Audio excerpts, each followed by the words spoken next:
innal hamdalillahi nahmaduhu wa nastaghfiruhu wa na'udzu billahi min sururi anfusina wa min sayyiati a'malina may yahdihillahu fala mudhillalah wa may yudlil fala hadiyalah. Asyhadu an la ilaha illallah wa asyhadu anna Muhammadan abduhu wa rasuluh. Rabbi shrah li sadri wa yassir li amri wahlul 'uqdatam min lisani yafqahu qawli amma ba'du. Alhamdulillah wa syukrulillah kita bisa berkumpul bermuajahah melalui media online, dan ini alhamdulillah menjadi keberkahan tersendiri. Ini adalah edisi perdana ya, ibu-ibu saya ikut bergabung di dalam pertemuan ibu-ibu yang dirahmati Allah kali ini tentang ibulah bintang di bulan Ramadan. Nah, kenapa menjadi bintang di bulan Ramadan? Karena biasanya ketika bulan Ramadan datang, yang paling merasa capek, kelelahan itu adalah ibu-ibu. Jadi kadang merasa bulan Ramadan kok saya sama saja gitu ya, ngurus rumah aja, bahkan lebih ekstra harus berpuasa juga. Nah, pembahasan ini adalah diperuntukkan khusus untuk ibu-ibu semuanya, untuk kaum perempuan. Nah, jadi wabil khusus kaum perempuan yang sudah menjadi ibu ataupun yang akan menjadi calon ibu. Nah, sebelum kita berbicara lebih lanjut tentang maksudnya bintang di bulan Ramadan ini seperti apa, kita perhatikan dulu apa yang Allah sampaikan di dalam Al-Quran. Ini adalah momen istimewa. Nah, karena ini adalah momen istimewa, maka kita perlu untuk memperlakukannya juga dengan perlakuan yang istimewa. Karena Allah sudah menyebutkan di dalam Quran surat Al-Baqarah ayat ke-183, A'udzubillahi minasyaitonirrajim. Bismillahirrahmanirrahim. Ya ayyuhallazina amanu kutiba alaikumusiyam kama kutiba alal ladzina min qablikum la'allakum tattaqun. Wahai orang-orang yang beriman, diwajibkan atas kamu berpuasa. Jadi ini adalah suatu kewajiban yang Allah berikan kepada kita semua.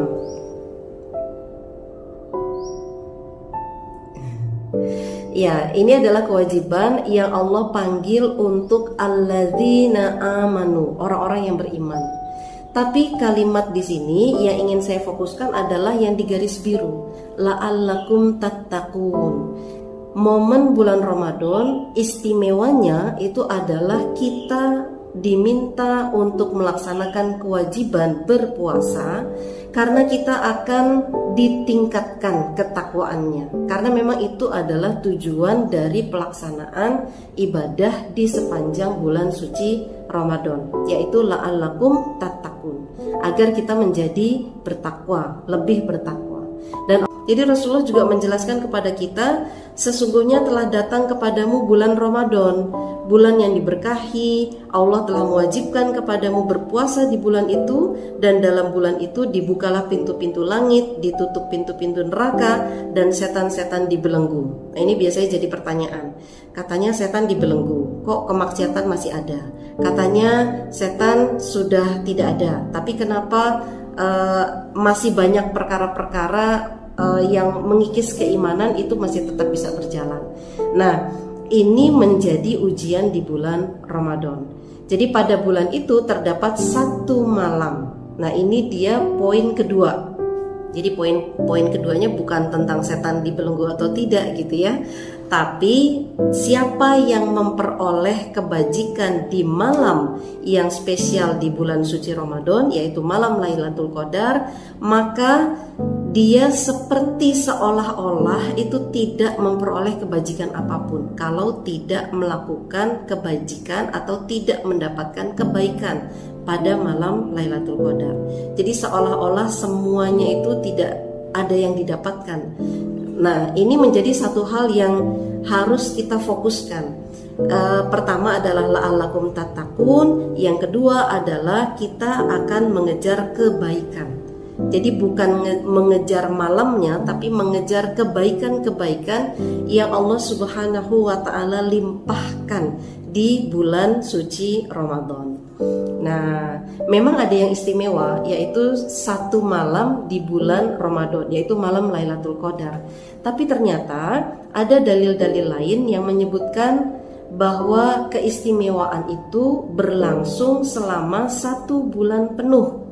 Kalau 30 hari kita berpuasa, berarti selama 30 malam, 24 jam, 30 hari di bulan suci Ramadan, semuanya istimewa.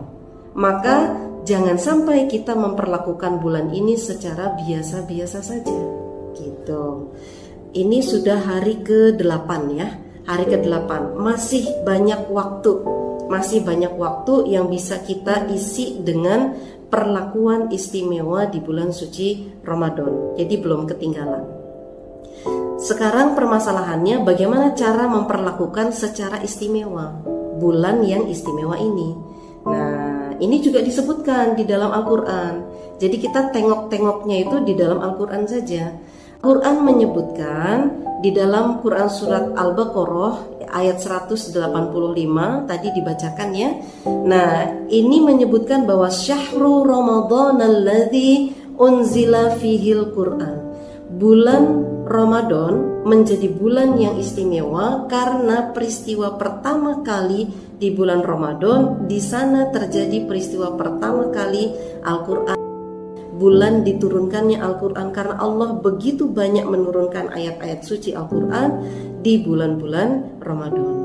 Nah, kemudian dijelaskan di kalimat berikutnya, Al-Quran itu adalah hudan, petunjuk, hudan linnas, petunjuk bagi manusia. Jadi Al-Quran ini istimewanya adalah dia adalah petunjuk. Jadi kalau kita mau selamat, mau sehat, mau sukses dunia dan akhirat, kita harus melihat ke dalam Al-Quran gitu.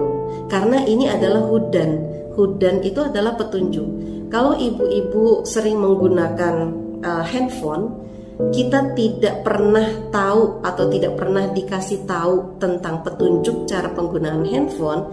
Bisa jadi kita hanya menggunakan handphone sebatas menerima panggilan telepon atau memanggil orang lain melalui telepon. Itu saja. Padahal zaman sekarang handphone itu sudah bisa dikatakan sebagai smartphone. Handphone itu sudah pintar sekali. Bahkan dia digawang-gawang sebagai lebih pintar daripada penggunanya. Nah, sampai seperti itu karena dia saking smartnya.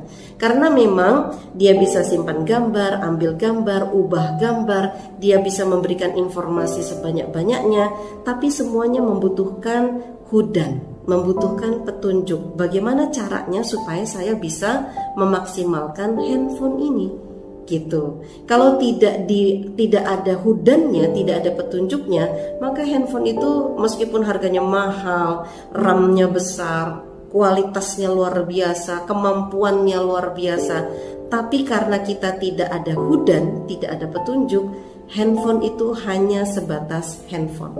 Malah bisa jadi digunakan, kalau yang ada di iklan-iklan itu digunakan menjadi pengganti ulekan di dapur. Menunjukkan betapa kuatnya handphone itu.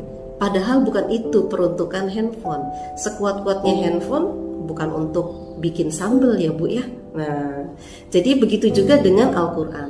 Al-Quran ini mengandung hudan, petunjuk, linnas untuk manusia, berarti untuk kita semua. Kemudian Allah juga tidak menzolimi hamba-hambanya. Diberikan petunjuk sekaligus wabayan, diberikan penjelasan-penjelasan atas petunjuk itu. Diberikan bayan minal huda, atas petunjuk-petunjuk yang petunjuk itu perlu dijelaskan. Nah, siapa yang menjelaskan? Itu adalah fungsinya Rasulullah Shallallahu Alaihi Wasallam.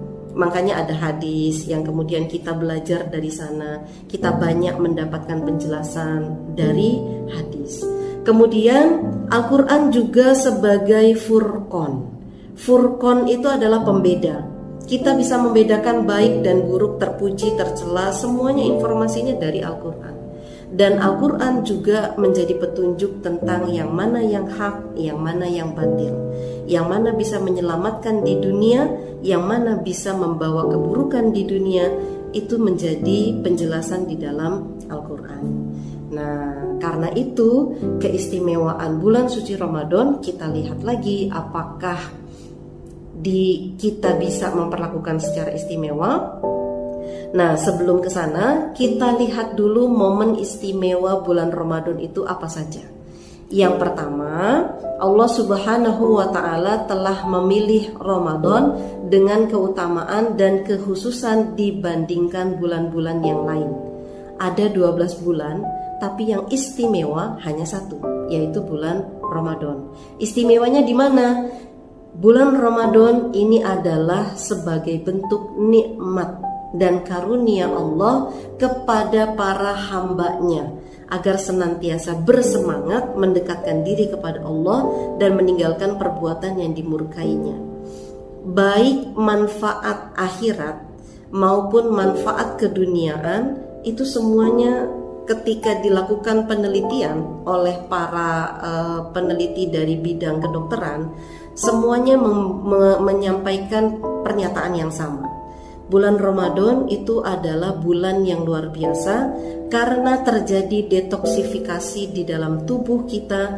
Kita tidak makan selama dari waktu sahur, imsak sampai dengan waktu berbuka. Itu bagus untuk tubuh.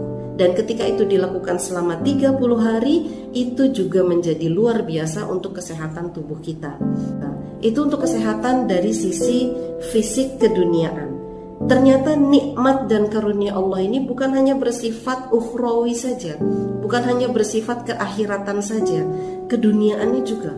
Bukankah di bulan ini kita itu lebih terasa ringan ketika melakukan ibadah, baik itu ibadah mahdoh, baik itu perbuatan baik, bersedekah, jadi menahan amarah, itu semua terjadi di bulan ini. Maka itu adalah nikmat dan karunia yang Allah limpahkan. Dan juga ini menjadi momen terbaik untuk kita mendekatkan diri kepada Allah agar berlatih meninggalkan perbuatan-perbuatan yang dimurkai oleh Allah. Latihannya di bulan Ramadan. Kalau kita bisa menahan diri dari perkara-perkara yang sebenarnya halal, sementara diharamkan, yaitu makan di siang hari, salah satunya, maka sebenarnya untuk bisa meninggalkan keharaman yang tidak biasa kita lakukan, itu menjadi sesuatu hal yang sangat mudah. Loh, yang biasa kita lakukan saja itu bisa kita tinggalkan karena dorongan keimanan. Berarti meninggalkan keharaman yang tidak biasa kita lakukan, namanya kalau khilaf, mungkin sekali-sekali melakukan kemaksiatan. Misalnya ya, kalau masih ada godaan gitu ya, masih melakukan kemaksiatan, itu manusiawi. Manusiawi dalam arti manusia memang begitu gitu. Nanti ada saja dia kepleset untuk melakukan kesalahan. Nah, untuk yang seperti itu saja berarti kan tidak terbiasa untuk melakukan keharaman. Berarti kita bisa meninggalkannya gitu. Karena yang sehari-hari kita lakukan sebenarnya adalah ketaatan, bukan kemaksiatan. Jadi disadari atau tidak, yang biasa kita lakukan sehari-hari dari pagi sampai dengan kita tutup mata, tidur, yang biasa kita lakukan itu adalah ketaatan. Pagi-pagi bangun, kita sudah bersyukur, alhamdulillah bangun pagi. Kemudian sholat, itu sudah kebaikan-kebaikan. Kemudian kita makan, baca bismillah, itu udah kebaikan lagi. Dan banyak kebaikan sampai menjelang malam. Nah, jadi kemaksiatan itu sedikit sekali kita lakukan, pasti bisa kita tinggalkan. Kemudian momen istimewa di bulan Ramadan apalagi, yaitu lebih mendekatkan diri kepada Allah sekaligus menguatkan tali kekeluargaan dengan anggota keluarga. Aktivitas-aktivitas yang dilakukan di bulan Ramadan ini yang meminta kita berkumpul bersama keluarga.